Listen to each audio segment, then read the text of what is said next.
ปัจจัยเสี่ยงที่เฮ็ดให้นอนบ่หลับ 1. ความเครียดและความวิตกกังวลนี่แม่นปัญหาอันดับต้นๆเลยเมื่อสมองของเรายังคงคิดเรื่องเรื่องส่วนตัว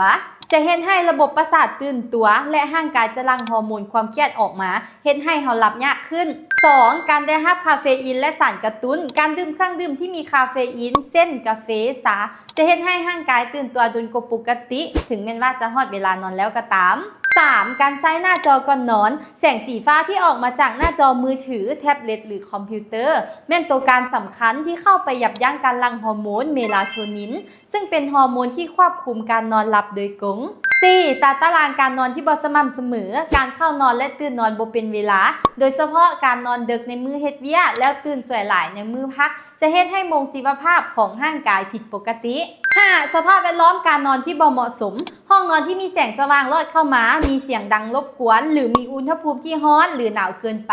ล้วนแต่เป็นปัจจัยที่รบกวนการนอนหลับได้ทั้งสิ้นถ้าเห็นว่าคลิปนี้มีประโยชน์อย่าลืมกดไลค์กดแชร์กดติดตามพวกเราไว้เด้อ